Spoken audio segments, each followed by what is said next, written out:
El accidente ocurrido en Santiago de Compostela no es un accidente de alta velocidad. Nos han engañado, aquí hay un delito de estafa y de publicidad engañosa.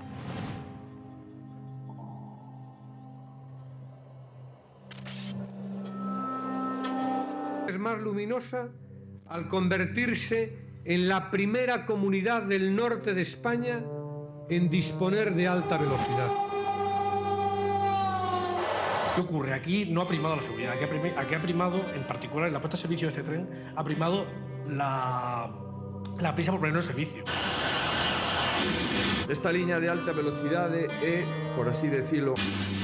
Esa línea, así dicho con palabras sencillas, pues era una chapuza. Y lo hemos hecho no por darle un trato privilegiado a Galicia, no. Aitor Rei, moi boa noite. Que tal? Boa noite. Boa noite, Noraboa. Moitas gracias. Recén chegado da Seminci de Valladolid, soupemos hai días que recibistes unha mención especial por este traballo Frankenstein 04155 e sabemos, casi noticia de última hora, cal foi a razón que tivo xurado para facer esta mención especial. Por que se lle deu esta mención ao teu documental? Miro no móvil, si queres, sigo sí, textualmente, ¿no? Xa sei os ritmos da televisión, eso tardamos 3 non te segundos preocupes. escasos, y textualmente, que acaba de chegar, pues era por indagar con gran rigor en las causas del accidente del tren Albia 04155, el cine documental muestra aquí su capacidad para denunciar la fractura y el distanciamiento entre la sociedad civil y las instituciones. Bueno, pues supoño que era un pouco que buscabades tamén. Obxectivo cumplido con esta reflexión que fai a Seminci do que aportou o documental? Sí, obxectivo cumplido, sobre todo porque está chegando a xente, sobre todo porque ese día na Seminci se esgotaron todas as entradas pois 12 ou 13 horas antes de que fora este pase, e sobre todo porque a xente está recibindo o que aí se conta, ¿no? A historia que aí se conta. Unha historia que aí se conta que desde un primeiro momento pois tratou de non ser unha historia de parte, desde un primeiro momento se convidou a todas as persoas que forman parte deste proceso, desde o exministro de Fomento Xosé Blanco, a ministra actual Ana Pastor, os directivos de Renfe, os directivos de Adif, o maquinista, ningún deles quixo participar, pero bueno, están aí as hemerotecas, están as videotecas e ademais está toda a documentación dunha instrucción xudicial que ten máis de 20.000 folios. Imos por partes, imos ao principio, Aitor. Eu non sei ti, o día 24 de xullo de aquel ano, nos estábamos aquí, neste mesmo plató, acababa de empezar o que iba a ser o último programa da tempada, cando empezamos a recibir noticias do que estaba acontecendo en Santiago. Ti non sei como lembras aquel día, que estabas facendo? Pois eu lembro que estaba na cociña, iba a porme a cear nunha televisión pequeniña, e foi cando empecé a escoitar un pouco todo isto, no? Todo o que pasara. Eu vivía en Santiago, non estaba neses momentos ali, senón era chegado. E foi o momento no que vin isto, un accidente de alta velocidade e tal, do tren, e me parecía raro, no? Porque se supón que non sei, que hai unhos sistemas, unhos mecanismos, no, que impiden eso, estamos en pleno século XXI e tal. Me pareceu raro, me pareceu unha cousa rara que, e lembro que o primeiro que se me base un pouco a cabeza é a palabra, entre comillas, no, chapuza. No, digo... Dende o principio, tiveches esa sensación de que había algo que non encaixaba en todo aquelo? Que o tren vai guiado sobre unhos raíles, sabes? O tren é un vehículo ferroviario que vai guiado sobre unhos raíles, polo tanto, a responsabilidade única e exclusivamente non pode recaer no factor humano en pleno século XXI, no, porque se a mí me din que un tren que vai a 300 km por hora única e exclusivamente recae a responsabilidade no factor humano, eu non me montaría, e creo que un porcentaxe moi elevado da poboación tampouco, no? Se supón que hai algo máis, no? Entón, a mí me soou raro, no? Desde esa primeira sensación de extrañeza, como avanzas ata que chegas a meterte no documental, en Frankenstein 04155? Pois como avanza? Eu en realidade penso que eu non busco as historias, sino que as historias te veñen a buscar a ti, no? E iso creo que lle pasa a moita xente, moitos compañeros de profesión, porque eu ia a marcharme tiña a intención de marcharme a Libia cun payaso galego, que Iván Prado, de Payasos en Rebeldía, que vai actuando polas zonas en conflicto, Libia, Palestina, todo isto, no? Que pasa? Que un par de días antes, ou unhos días antes, unha semana, creo que fora así, subiu moito a tensión en Libia, polo tanto, había que pospola, e ese documental que eu quería facer, pois tiñase que pospor, no? Entonces, pasara moito tempo xa, 7 ou 8 meses de que fora o accidente e todo, pero eu estaba por internet e vin un post da plataforma de víctimas, donde eles denunciaban unha serie de nelixencias ou errores. E mandei, simplemente por las redes sociais, mandei un contacto. Contactaches con eles? Sí, pero pensando que non me ia contestar porque supoñía que, bueno, que os medios de comunicación estarían cansados e respetando. Eu non ia mandar unha mensaxe máis, esa era a única, tiña 5 liñas esa mensaxe, se non obtiña resposta, non ia... Unha mensaxe xa propondo que estabas disposto a facer algo con todo aquilo. Sí, esa mensaxe decía máis menos porque eu vía que denunciaban unha serie de cuestións concretas, ¿no? Entonces eu solicitaba a documentación real de eso que eles denunciaban, ¿no? Porque eles puñan que tiñan parte desa documentación, ¿no? Entón eu solicitaba a documentación, porque claro, evidentemente unha víctima é parte de ese proceso, por lo tanto non é obxectivo, ¿no? Entón digo, se tes a documentación, eu baixo hasta Madrid, miro a documentación e a partir de aí podemos empezar a falar. E a partir de aí empezastes a falar e aquelo supoño que non fixo máis que empezar. Unha vez que empezas a investigar toda esa documentación, todo o que ten que ver cas víctimas, todo o que che contan as víctimas, os intentos de falar ca outra parte, que vas descubrindo, Aitor? Que vas descubrindo? Pois que aquí hai cousas que non cuadran, hai cousas que non encaixan, non? As víctimas tiñan unha serie de documentos que eran como unha especie de camiños para empezar a explorar, non?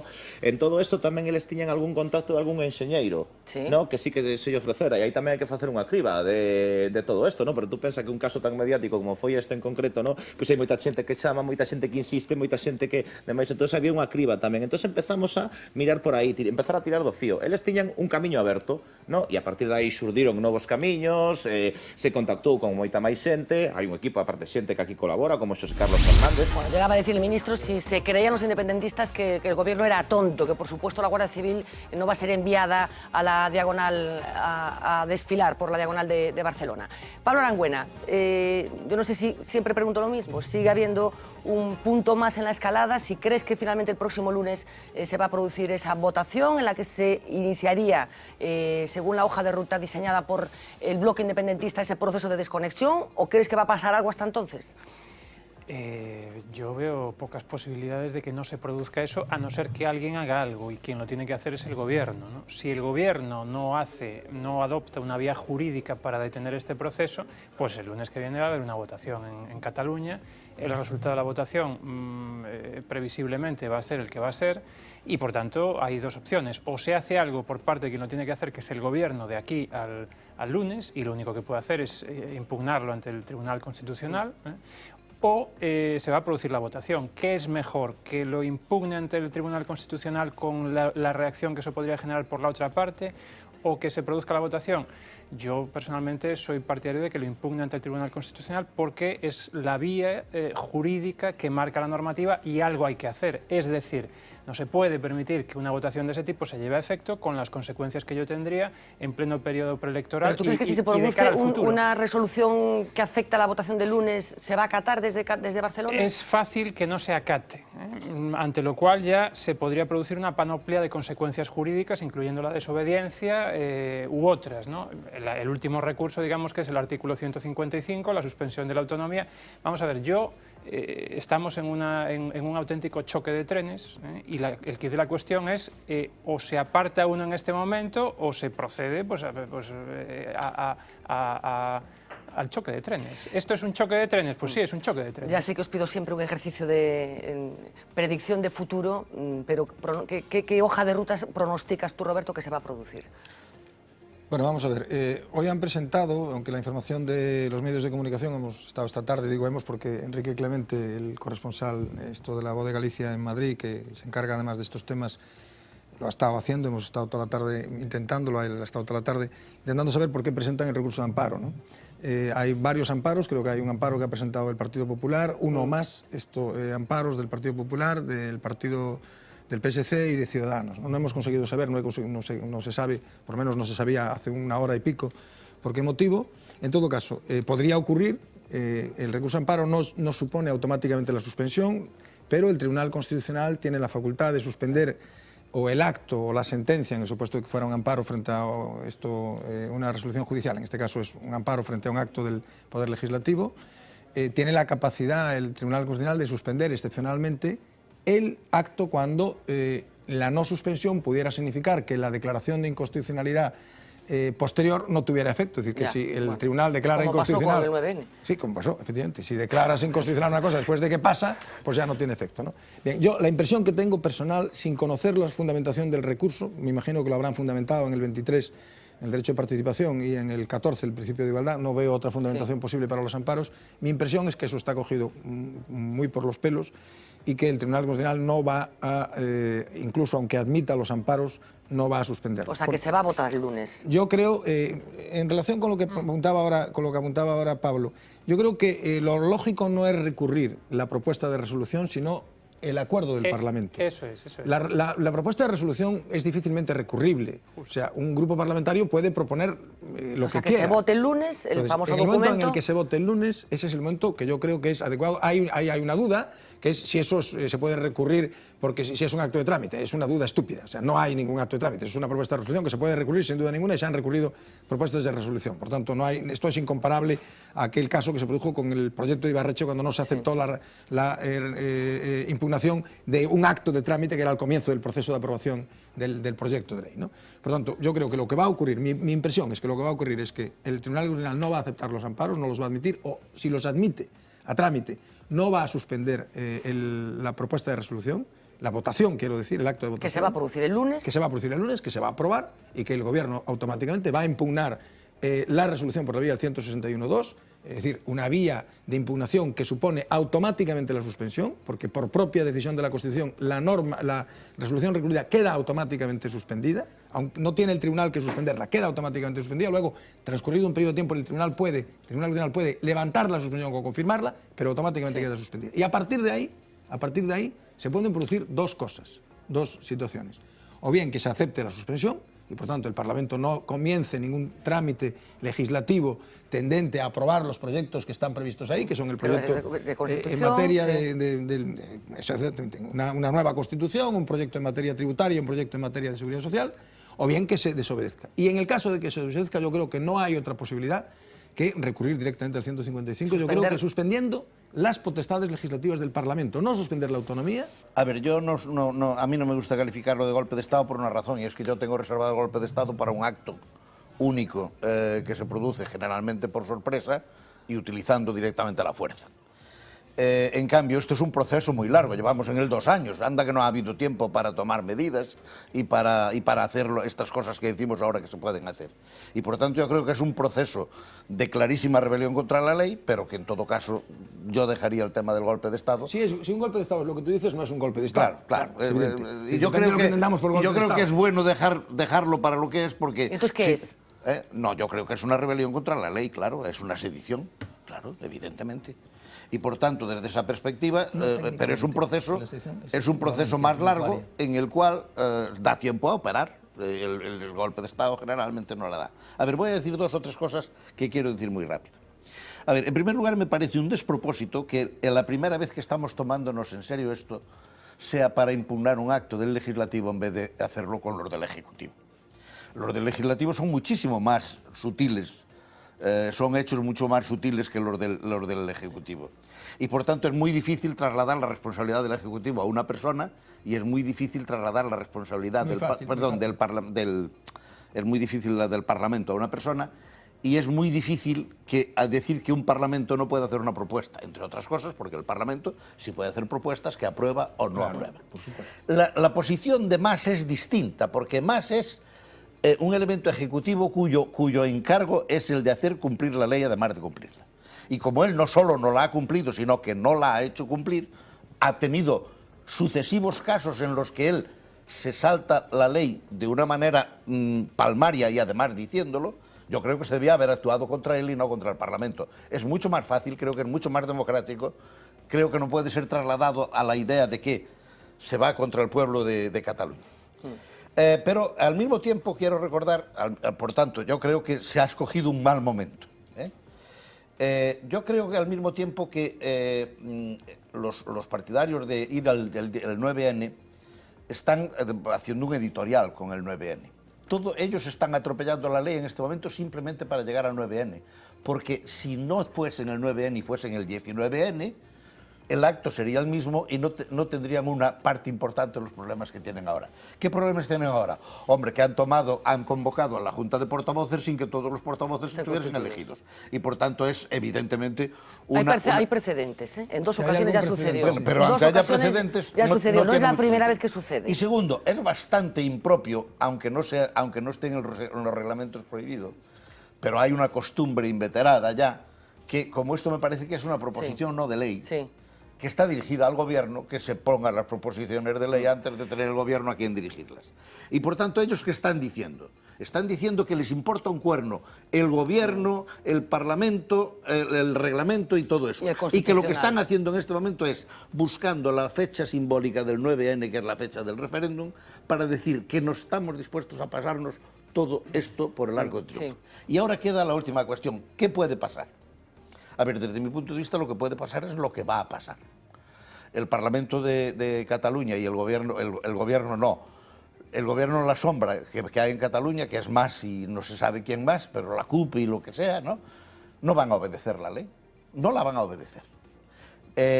Cuando venga la sentencia constitucional, no la van a obedecer. Y cuando les den una orden del 155, no la van a acatar. Entonces, finalmente habrá que intervenir. ¿Cómo? Habrá que mandar a una persona sin detenerlo. Y esa parte es la que están buscando. No van a parar porque la única salida decente, la única salida, por decirlo de alguna manera, que no sea una derrota, que no sea una vergüenza, que no les humille en este momento, la huida hacia adelante, es que salir decía detenido. Enrique Julián Lo que esperan en este momento, tanto Mas como la presidenta del Parlamento, es que los detengan, que es una mentirosa. Y entonces, eso es lo que van a provocar. Y por tanto, ya se sabe que es eso. Lo que pasa es que... O sea, tú pronosticas la detención de Artur Mas. Yo o algo peor que la detención de Artur Mas. ¿Qué es algo peor? Algo peor es que Artur Mas se parapete en la Generalitat. Bueno, eu dou a miña opinión. A ver, eu creo que hai algunhas novidades curiosas, ¿no? Sí. A ver, hai primarias no ámbito do BNG, que era unha cousa que hai uns anos parecía imposible. Outra cousa que nesas primarias só haxa candidato do BNG e só haxa competencia no caso da provincia da Coruña, entre dous candidatos do BNG. Lograron, eu creo que o BNG logrou agrupar alrededor dunha plataforma que era, bueno, que tiña un certo interés, ou moito interés, creo eu, logrou agruparse en nós, prácticamente eles mesmos. E á vez ocurre que, por exemplo, bueno, houve unha incapacidade de seixo en todo momento que había unha dificultade para que o BNG e Podemos falasen, non? E eu creo que aí estuvo un dos problemas do asunto, é dicir, por discrepancia, por diferencias estratégicas, hai moitas razóns, non? Pero, curiosamente, onte mesmo nos enteramos que en Navarra EH Bildu, nada menos, e Podemos apoian ao mesmo candidato ao Senado, é dicir, que tuveron que falar, o que aquí foi imposible, nunha situación bastante diferente, non? Entón, eu, efectivamente, creo que aquí houve un fracaso, había unha demanda dunha base social bastante amplia, partidaria, articulada en dúas plataformas, como se acaba de decir, diferentes e vinculadas de alguna forma a diferentes organizacións, e eso non funcionou. É dicir, ese foi o fracaso. Eu o que non me resisto a aceptar, e creo que non podemos aceptar neste momento, desde logo non acepto a hora de analizar o que está pasando, é que foi un problema no que todos tuveron a culpa, non? Esa lógica da culpa colectiva que parece que estamos falando da guerra civil, e ten moito que ver con eso, non? No, efectivamente, eu creo que hai unha conxuntura moi especial, preconstitucional posiblemente, onde Galicia vai ter que estar ou non, e todo indica que non vai estar na lógica desa candidatura. Galicia vai estar con outros, por suposto, non? Hai un contexto diferente a calquera contexto anterior, hai unhas prácticas, en cambio, que son as prácticas dos últimos 40 anos e que, por parte de moitos actores, son as prácticas dos últimos 40 anos e que se resumen en que, bueno, cando hai unha movilización, unha organización por parte de plataformas apartidarias, ao final, que se fai? Ocúpase partidariamente ese espacio, que é algo, en fin, que calquera que seguira a política galega nos últimos 40 anos viu un montón de veces. Hai un espacio que non é partidario, que xenera dinámicas diferentes e novas, que vai nunha determinada dirección, nun contexto no que eso está ocurrindo, ademais, en todo o Estado español, e o exemplo de Navarra creo que é bastante elocuente, e aquí ocurre, que ocurre? O mesmo que sempre. Non, eu creo que aí hai actores, efectivamente, e dentro do BNG, eu creo que o PEGA, que é o seu motor, o dixen aquí, a primeira vez que Carlos Aymerich falou de que había unha oportunidade, dixen, eu creo que o motor do BNG non vai estar a Yo, favor de verdad, disso. que a ver Ese si é o son capaces de explicárselo a la gente, porque, en fin, creo que va a ser complicado, que la gente acabe de entender exactamente. ¿Ti crees que sí, Pilar? Pois Pues, que sí. a ver si é verdad. Sí. Porque eu teño a sensación de que a xente eu perdeuse polo coido que sí, camiño. porque é moi doado de entender. Eu quero que perdades medio minuto do voso precioso tempo en pensardes por que históricamente na idade contemporánea, na contemporaneidade, naceu o nacionalismo galego. Uf, Pilar, non vamos ter tempo, Ben, medio minuto, non, que de aquí a non agora, cando vos pete facelo.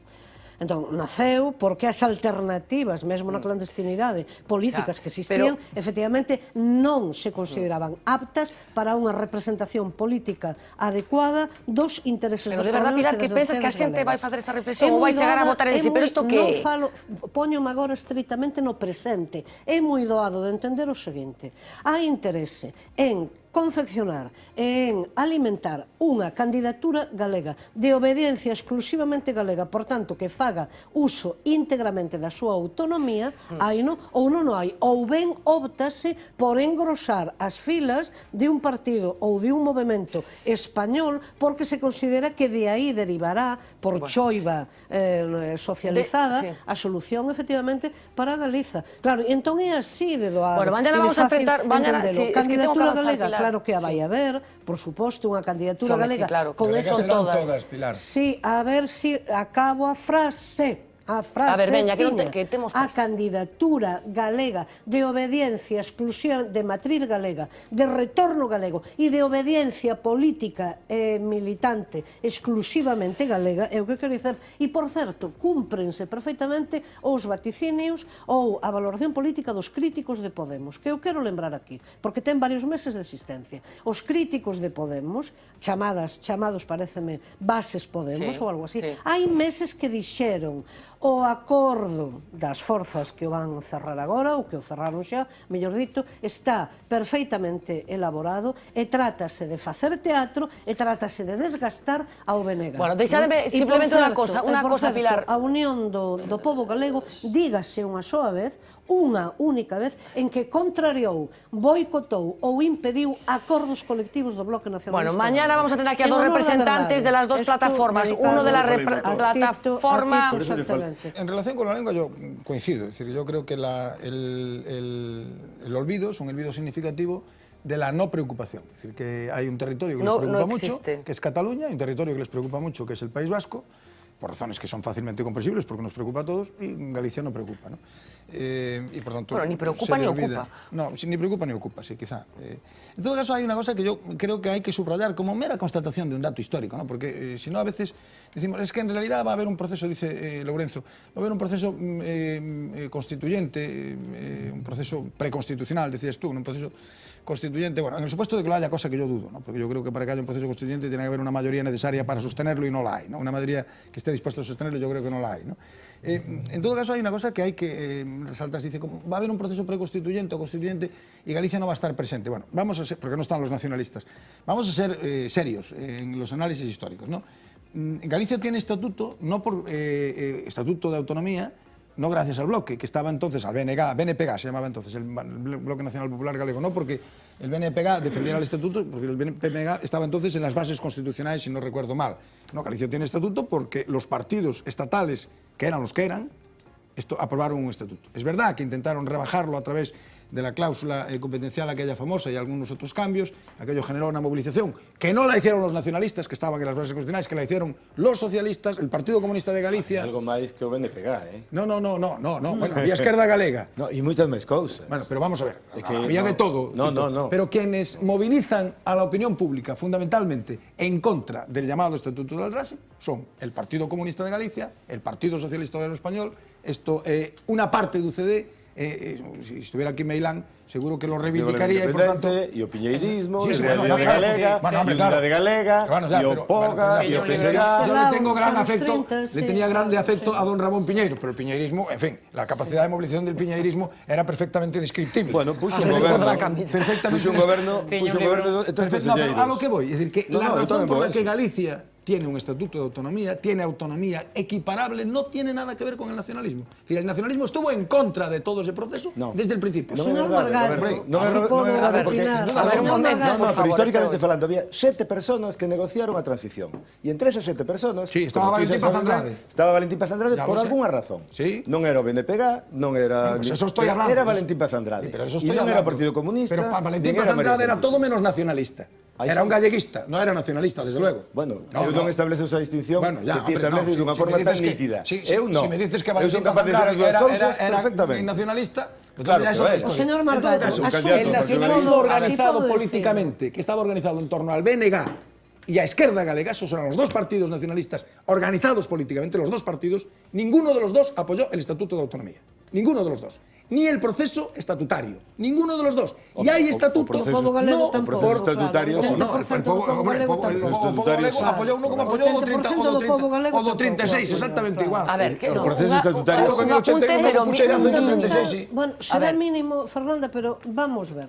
A posición do señor Margallo é anti, en primeiro lugar, é anti mesmo constitucional a respecto da Constitución que tanto adoran e que tanto impoñen con calzador. En segundo lugar, hai unha contravención filolóxica de tal calibre que chega a mencionar o catalán e euskera cando sabemos que o euskera para unha persoa de Euskadi ignorante do seu propio idioma, do idioma vasco, precisa un mínimo de 2000 horas de inmersión para poder ser aprendido e para poder falar de un certo dominio ou dunha certa fluidez no aprendizado do idioma. Non é o caso do catalán e do galego que pertencen á mesma matriz latina. E entón, isto acontece, entre outras cousas, entre outras, non en exclusiva, entre outras, porque o señor Núñez Feixóo, en lugar de defender mínimamente dereitos absolutamente básicos da Galiza e dos seus signos representativos, está brandindo a estúpida bandeira da cumplicidade. Off the record. La verdad es que hemos disfrutado bastante de este Moncloa Tour que se han marcado Rajoy y su elenco de artistas invitados. Aquí, señoras y señores, se juega, dicen, el futuro de España. Hemos conversado sobre todo tipo de fenómenos que están ocurriendo en nuestro país. Sobre todo de fenómenos atmosféricos, que de eso Rajoy sabe y mucho. Empezaba según que en Huelva, Cádiz y por ahí todo Andalucía.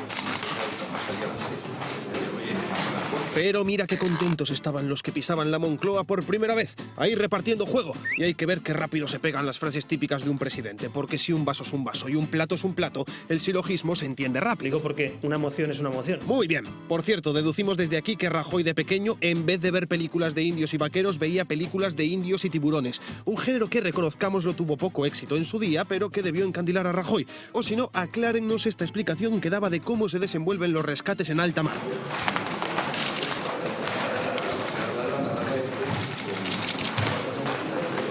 Hombre, más que flechas. Debían ser arpones, pero bueno, todo puede ser. Y luego está el primer encuentro con Pablo Iglesias, que ya saben. Ustedes saben bien que a mí me gusta hacer regalos. Y le regaló un libro de Machado, que por si no lo sabían... Machado siempre decía que la regeneración es algo que en algunos momentos históricos es absolutamente imprescindible. Sí, hombre, porque entre poema y poema sobre la regeneración política, si le daba tiempo, era cuando escribía sobre los campos de Castilla. De hecho, seguramente conocerán el famoso poema que dice: de los campos de Castilla a la meseta, les juro, señores, que yo votaré Alcoleta. Estoy convencido que Mariano Rajoy conoce esa obra, seguramente la leyó en su juventud. Pero eso no fue lo peor que dijo Pablo Iglesias, que por cierto, si reparamos en el lenguaje corporal de ambos, parecía que el de Podemos era el anfitrión y Rajoy el invitado. De hecho, más que una reunión política, parecía más una visita al despacho del director, con Rajoy diciéndole a Iglesias. E Iglesias en plan: pero hombre, Mariano, es que esto no se puede repetir. Y el otro: tienes razón. Pero decíamos que lo peor fue esto. Y a la hora de pensar cómo tiene que ser un nuevo constitucionalismo, el pasado era porcelana, el futuro tiene que ser mimbre. La porcelana es vieja y el mimbre es mucho más práctico y más moderno. Sí, sí. La verdad es que lo que viene siendo el mimbre es un invento rompedor y supermoderno. De hecho, se empezó a utilizar en la reciente Edad del Hierro. Vamos, hace un par de días. Espíritu de mimbre. En fin, y menos mal que al de Podemos no le pidieron dirigir Regreso al Futuro. Futuro. Increíble. Off the record. Ernesto Sánchez Pombo, moi buenas noches. Manuel Lago, moi boa noite. Enseguida voy contigo. Gonzalo Trenor, muy buenas noches. Buenas noches. Fernando Sánchez Salinero, muy buenas noches. Bueno, enseguida voy contigo, digo, porque hoy fuiste objeto informativo en una cadena de radio, en concreto en la cadena SER, en la que se decía que tu candidatura o tu nombre había sido vetado por ANOVA para formar parte de la lista de esa marea, que todavía no tiene nombre, al Congreso, y que había sido vetado por ANOVA, y lo que había provocado una profunda indignación en Esquerda Unida. Y yo quería preguntarte directamente qué hay de cierto. Pues creo que vetar non, porque é unha palabra fea, non? Vamos a ver... Si vetar non, un pouco antes. No, vetar... Porque ti vetas unha persoa que... Eu creo que a Nova, eu teño amigos estupendos en a Nova, teño unha relación estupenda con Beiras ou con Antón Sánchez e eu, vamos... Pero algo hai. No, vamos a ver, Esquerda Unida me pediu se podía plantear que eu fora na lista, nesa lista que teñen que negociar de entrada Podemos, Anova e Esquerda Unida de entrada e logo, ademais, outras organizacións que van a formar parte desa candidatura, e eu lle dixen que sí, non? Ainda que non son afiliado a Esquerda Unida, pois é unha relación que simpatizo, e dixen que sí, que sí.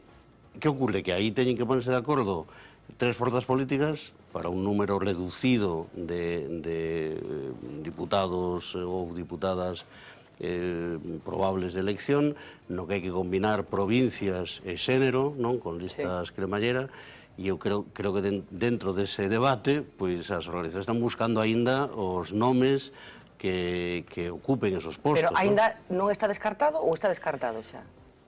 Non o sei, quero dicir, eu creo que esas conversas... Ti vas participar nas primarias, porque enseguida Uxía Rodríguez nos vai contar que a noticia de hoxe é que se van celebrar primarias para decidir a conformación desa lista. Eu non sei se celebran primarias. Bueno, esta noticia desta tarde. Eu non teño noticias, quero dicir, Podemos xa ten elexidos os seus candidatos en primarias, e eu creo que en Esquerda Unida, polo que eu sei, teñen un procedimento de aprobación do acordo a través da votación de todos os seus militantes nun referéndum interno da organización, pero creo que a idea de primarias, pois como se ten falado, non, abertas a todo o mundo, con votación por todos os candidatos, creo que ese proceso non sei se se vai a dar. Bueno, vamos a entrar en detalles. Enseguida me decís si os creéis la explicación que nos ha dado Manuel Lago o no, si creéis que ha sido contundente diciendo, negando que ha habido ese veto. Yo, Manuel, en serio, no fuiste muy contundente. El tono ha sido positivo. Pois eu nego que a Nova me vetara, porque non tería ningún sentido. Eu creo que se trata, están discutindo entre tres organizacións como se poñen de acordo. Cada organización ten o seu candidato, queres decir? Claro, cada unha... Pero isto non era un acordo entre as bases, entre a cidadanía? Que representan, que se articulan a través de partidos, ¿no? E que cada un eleva... E entón están falando de que persoas encabezan mellor esa lista, ¿no?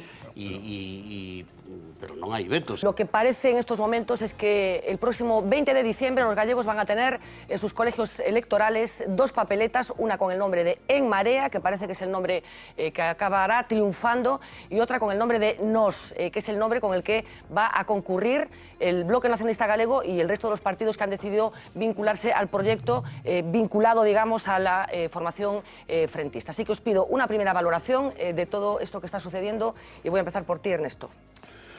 Bueno, mantuvimos aquí muchas veces la idea de que no se iba a llegar a ningún acuerdo para ir a una lista única. Yo creo que hace años que era necesaria esa lista, unir la izquierda para poder de una vez el poder hacer un proyecto tal, pero bueno, yo creo que hay demasiado recorrido, demasiada historia juntos, ¿no? De unos candidatos, de otros, de los que están negociando, y hay probablemente demasiados despechos, ¿no? Y demasiados problemas en el camino, ¿no? Y eso es lo que lo está impidiendo. Bueno, vamos a ver lo que pasa. A mí, de todos modos, si me permites, Fernanda, lo que preguntabas antes de Manolo Lago, Manolo se le puede acusar de muchísimas cosas, evidentemente, pero no de muchas, pero sobre todo de una no se le puede acusar, que es de no ser elegante. elegante, ¿no? Y esta noche yo creo que ha vuelto a demostrar que es una persona elegante, ha demostrado ser una persona elegante con eso de que a él no lo vetan. Decía Fernando, hombre, no lo han vetado, le han dicho que no. ¿Fernando? Pues a mí esto, es que de verdad esto ya va pareciendo cada vez más un sketch de los Monty Python en lo de la vida de Brian, del Frente de Liberación de Judea o el Frente Judaico de Liberación. No, pero es que cada vez se parece más. O sea, es que llega un momento en que te tienes que hacer un plano. ¿Recordáis cuando se leía El Señor de los Anillos, que había que hacerse con 2 folios para saber por dónde iban, por qué comarca iban? Pues es que, no, es que es verdad. O sea, la historia esta ya es que, bueno, y a nivel nacional lo mismo, pero ¿qué es lo que ha pasado? Que ha habido una especie de centrifugación mental. Manolo, tú cuéntanoslo, porque es que aquí hay izquierda unida, izquierda abierta, la izquierda, más izquierda, por la izquierda. Eso a esos niveles. Aquí es lo mismo. Aquí es que va a acabar habiendo un partido por persona y cada uno va a reivindicar, oye, que yo vengo con mis 3 colegas y somos no sé qué corriente. Llega un momento que nos volvemos locos. Eu creo que no caso... Os iba a votar, pero es que ya no sé, macho, porque me estoy volviendo loco. Eu creo que no caso de Galicia non é esa a situación. Quero decir, en Galicia vai existir unha candidatura de unidade de esquerda e nacionalismo, que está en Marea ou na Marea, e vai existir unha candidatura nacionalista de esquerda articulada en torno ao BNG. No?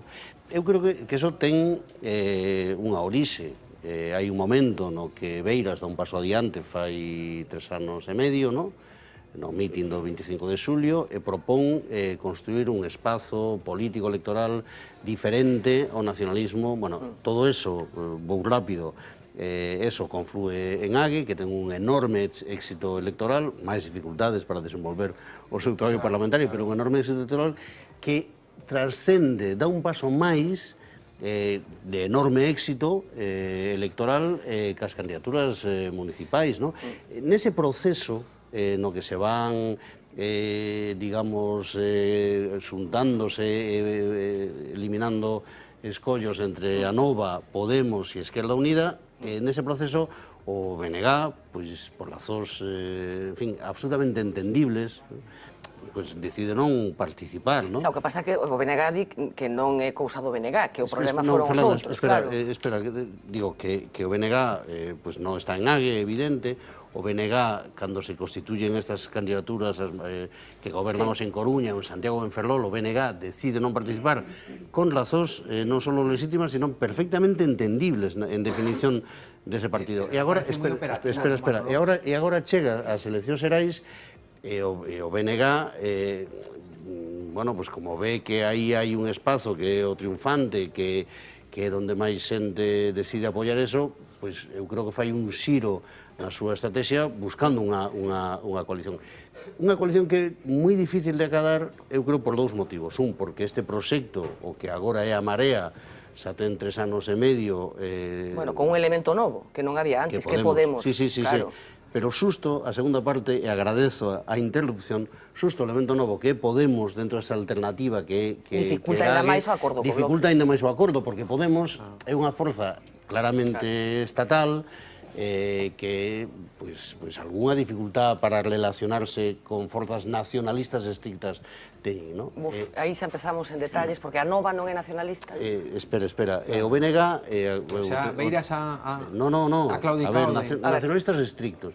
Digamos que o BNG quere unha candidatura de obediencia exclusivamente galega, definida en termos nacionalistas, con referencias nacionais, que faga do dereito a decidir pois o elemento central do seu debate, e hai nacionalistas, como é o caso de Beiras e de Ague, que ademais dos temas dos intereses nacionais de Galicia, creen que agora é un tempo onde ten que haber unha confluencia que as ideas de esquerdas, e fai falla aliarse con outros suxeitos, outras forzas políticas do Estado para facer ese cambio. Bueno, vamos ter tempo de entrar en detalle. Pidoche, Gonzalo, despois compensoche, pero prácticamente un titular, porque teño a xente esperando que nos vai a aclarar cousas sobre este asunto, e despois a volta poderemos entrar en máis detalles. Yo sí que comparto el enfoque que hace Manolo. Yo no creo que lo hayan vetado. O sea, lo que pasa es que creo que la configuración de las listas que están organizando este conglomerado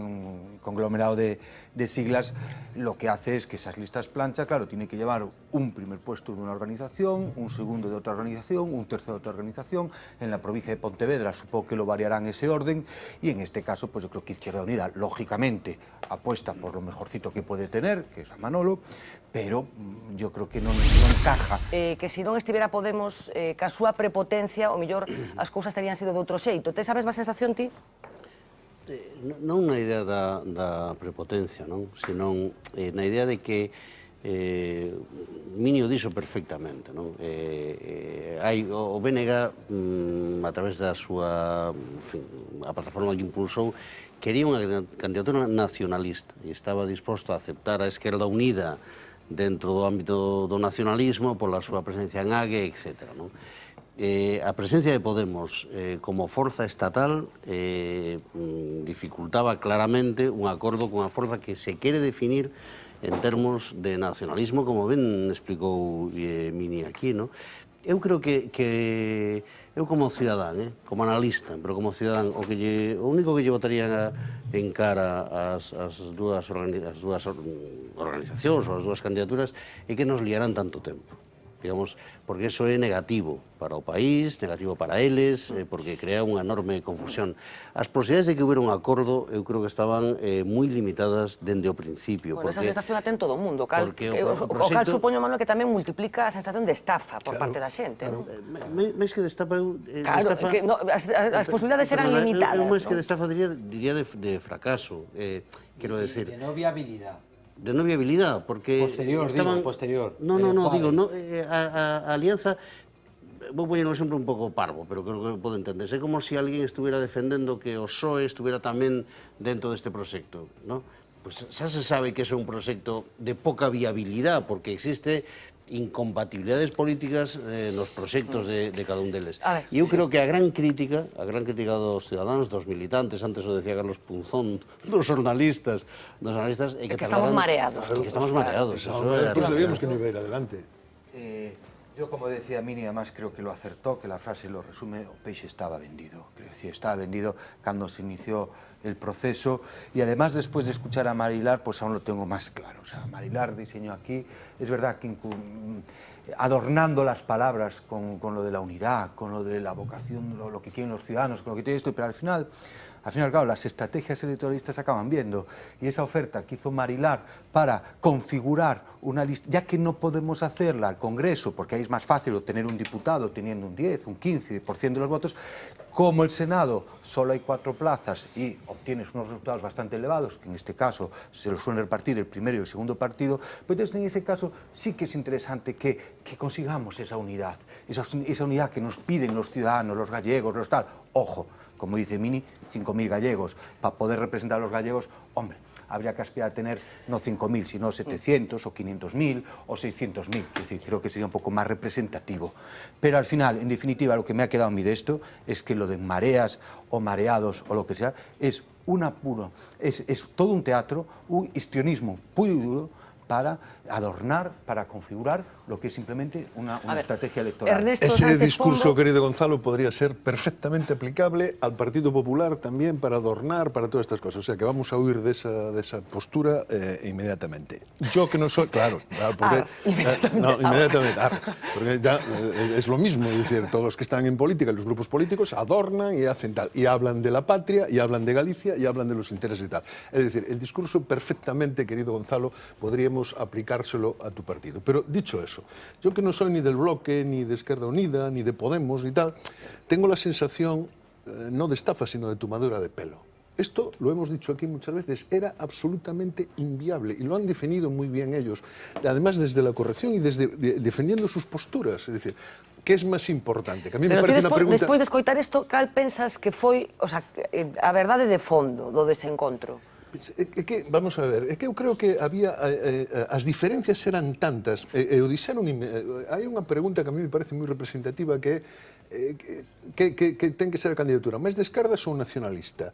Se vos fixades, Mini dicerá, están unidos, pero nacionalista para defender, para facer un grupo parlamentario propio que defende Galicia, e outro máis de esquerdas. Vamos a ver, despois é que hai unha cousa que eu non sei se reparamos neso. BNG, Anova, que é unha escisión de fai 2 anos, ou canto tempo fai? Coincido casi un pouco máis, é igual. 3 anos. É dicir, 3 anos, fai 2 anos e pico, 3 anos. É posible suturar esas feridas, porque aí todas as rupturas deixan feridas, é posible suturar esas feridas en un tempo tan próximo? Eu creo que non. Fernando. A mí non me parecía...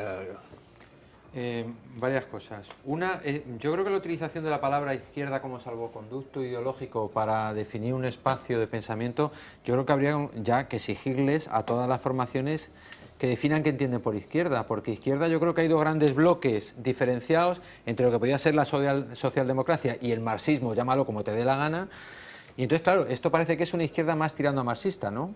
Que está como fuera del sistema. Parece que la socialdemocracia asume el sistema capitalista y trata de, digamos, suavizarlo, mientras que el marxismo quiere cambiarlo por otro sistema distinto que nada se parece. Entonces, cuando se dice de izquierda, yo creo que habría que decir qué tipo de izquierda, porque si no, es que parece que vale todo, ¿no? Y luego, este tipo de experimentos se dice que no se va a volver a repetir, pero lo de AGE es que parece que es bastante obvio que estos enjuagues terminan en aquellas cosas, porque, claro, para unirnos, yo me he fijado en la ausencia completa de propuestas. Bueno, tampoco se les preguntó. No, sí, pero que cuáles son la diferencia y tal, pero que cuando uno tiene muy claro lo que quiere hacer de algo, siempre se define por negación del Partido Popular y luego 2 o 3 eslogan. Entonces siempre es continuo, entonces somos antipartido popular y luego 2 o 3 eslogan que son los que arrastran. Y luego, por último, es que curiosamente gente que lleva dedicándose a la política desde el año de Mari Castaña, ¿no?, se atribuyan la condición de la nueva política. O sea, yo creo que no han cambiado el discurso en 20 años, salvo por el hecho de decir que ahora son nuevas las fórmulas, cuando al final van a ser exactamente las mismas. Es decir, la forma de elegir a los representantes va a ser con unas listas cerradas, que no sé qué, que han negociado los de arriba, exactamente lo mismo de siempre, con las mismas formas. Déixame, a ver si solvento unha curiosidade, Manuel. Pode haber quen pense que como consecuencia de todos estes problemas que está vendo, xa non falo de Nós Unidade Galega, falo de En Marea, desa negociación para formar esas listas.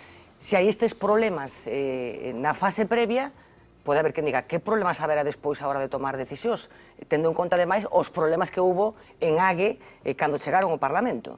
Quen garantiza que esta diversidade que se presenta como algo positivo non se convirta en algo negativo cando haxa que tomar decisións? Eu creo que a propia existencia desa coalición electoral é a demostración que é posible ponerse de acordo, non? Porque é certo... Ponerse de acordo para ir ás eleccións, de momento. Non, porque é certo o que ti estás dicindo, non? De que AGE se constituiu, tuvo todos os problemas que tivo, pero foi quen de impulsar, non?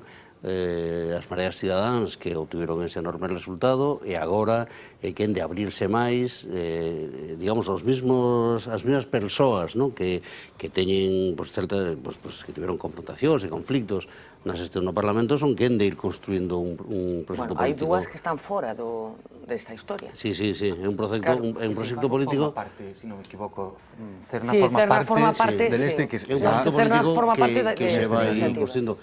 Eu creo que os procesos novos, os procesos de construción de novas forzas políticas teñen sempre tensións, conflictos, avanza un pouco a pouco, teñen reveses... Encantadísima de recibir en esta casa de locos a José Luis Losa. Muy buenas noches. Hola, Fernanda, buenas noches. Supongo que con las contracciones del parto, ya notando ahí la criatura a punto de ser expulsada al mundo.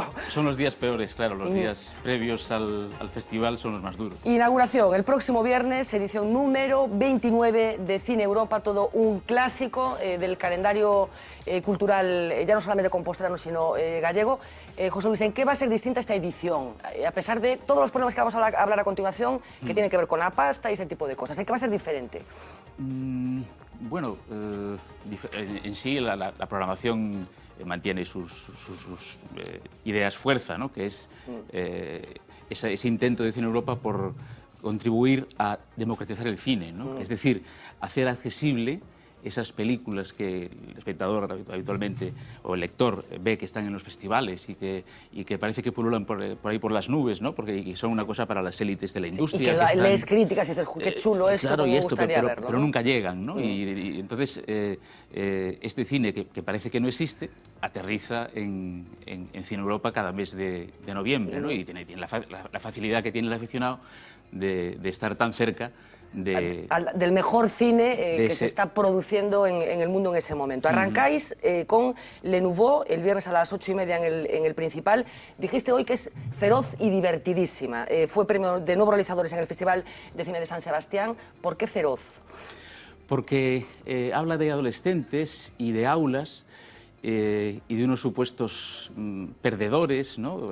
Incluso algún niño pues, con problemas de discapacidades, y prescinde de lo políticamente correcto para ser una película al mismo tiempo muy noble, muy gamberra y muy cáustica, ¿no? A mí me parece una comedia sensacional. ¿De qué estás más orgulloso de la programación de este año, José Luis? ¿Esa cosa que os costó especialmente o dices, bueno, esto la gente de verdad que va a haber un antes y un después de esta proyección? Bueno, yo creo que es difícil que una película cambie la vida. Eso, José Luis, hombre. Pero bueno, hay cosas curiosas. Por ejemplo, hay una película del director israelí Amos Gitai que se llama Rabin, de Last Day, y que realmente es el JFK israelí, es decir, cuenta una cosa que parece que está arrumbada. Y hoy precisamente se cumplían 20 años de ese asesinato, y Gitai, que estaba muy íntimamente unido a Rabin, de hecho él se fue de Israel y vuelve cuando Rabin gana las elecciones, cuenta en esta película cómo estaba implicado no solo todos los judíos ultraortodoxos, sino él implica directamente a Benjamin Netanyahu en ese complot amplio, en ese clima, digamos, como de plaza de toros, ¿no? de mortandad que se generó en torno a Rabin. Me parece que es una película políticamente explosiva, y yo tengo dudas de que eso se pueda estrenar en Israel, ¿no? Habrá que verlo. En Israel hay muchas cosas que no se pueden hacer. Sí, muchas, ciertamente. Arturo Ripstein, ¿por qué?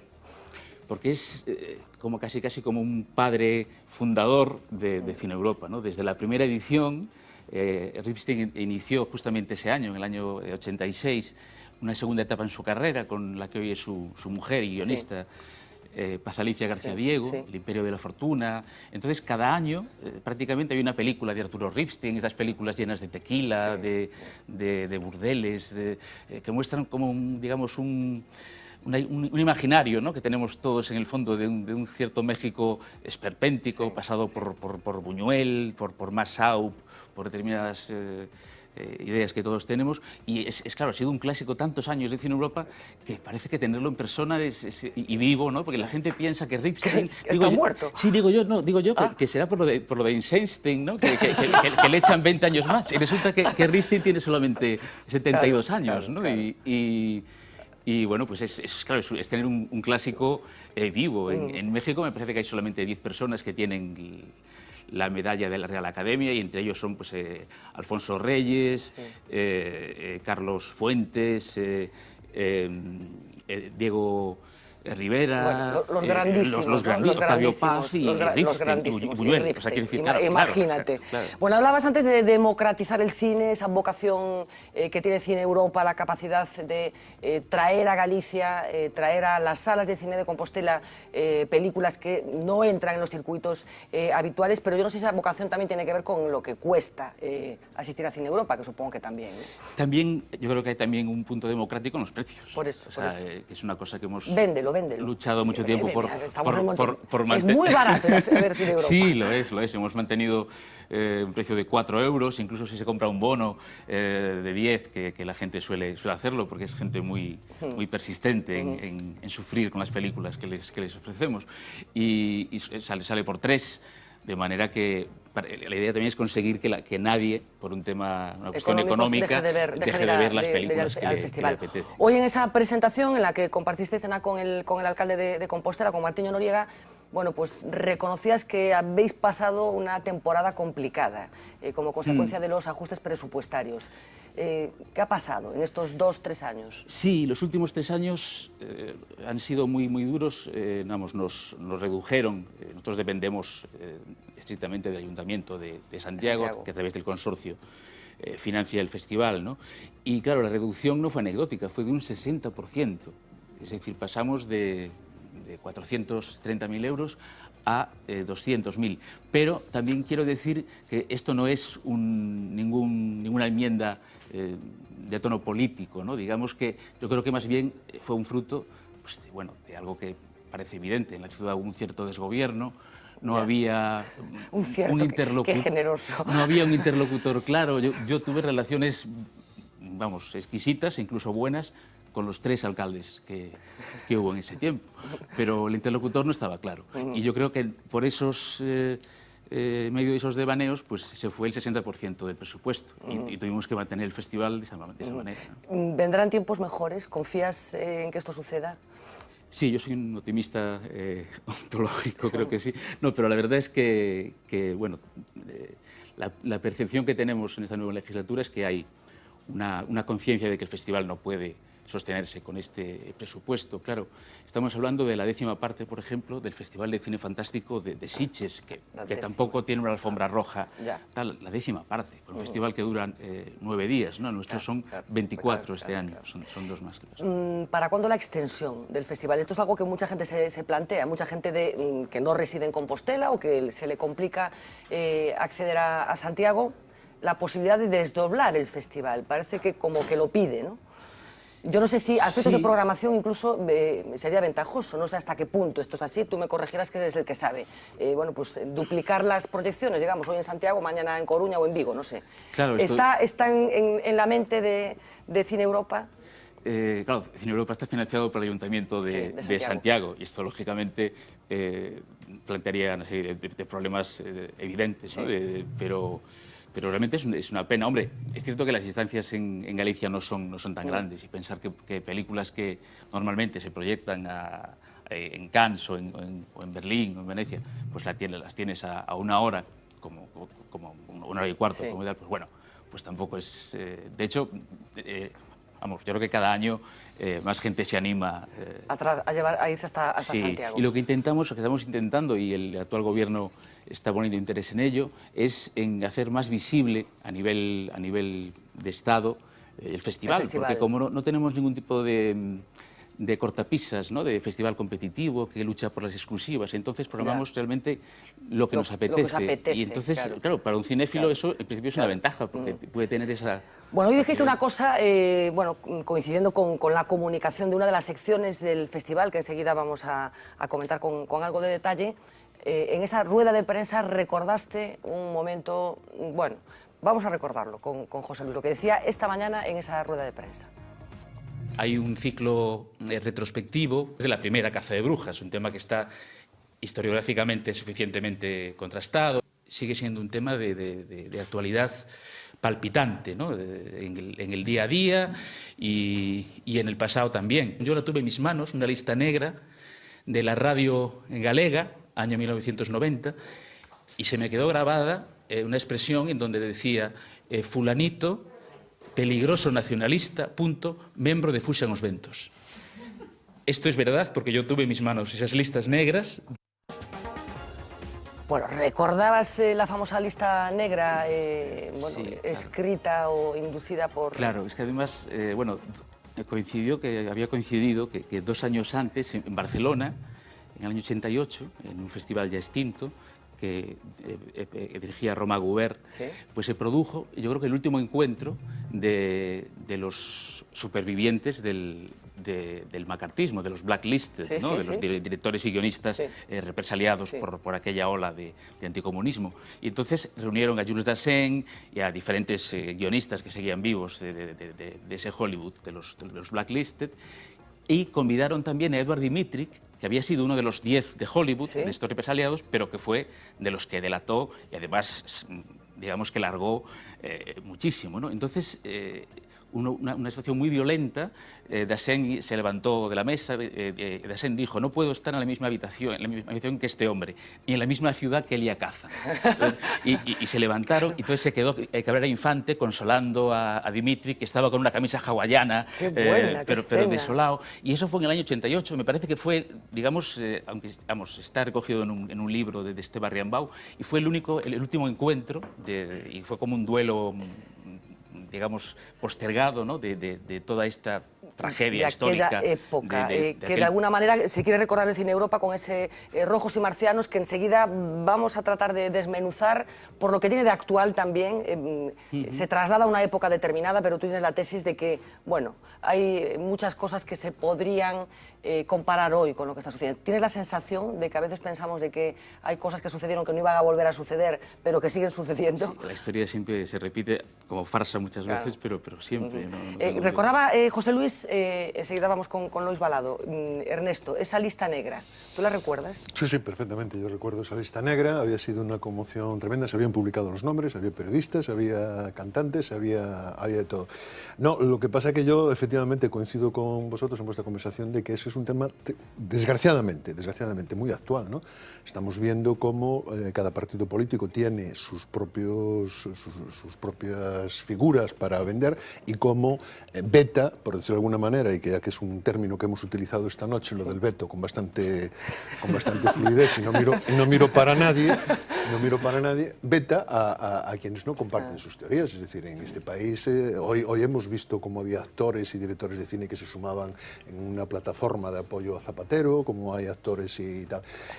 Y lo del veto, desgraciadamente, sigue existiendo. Es decir, yo creo que además los partidos políticos y los gobiernos de un determinado partido político no les interesa nada que las figuras muy populares pues los critiquen o no estén a su lado, ¿no? Entonces ese que sigue. Hombre, afortunadamente no tenemos lo del macartismo, que aquello había sido una locura absoluta. Claro.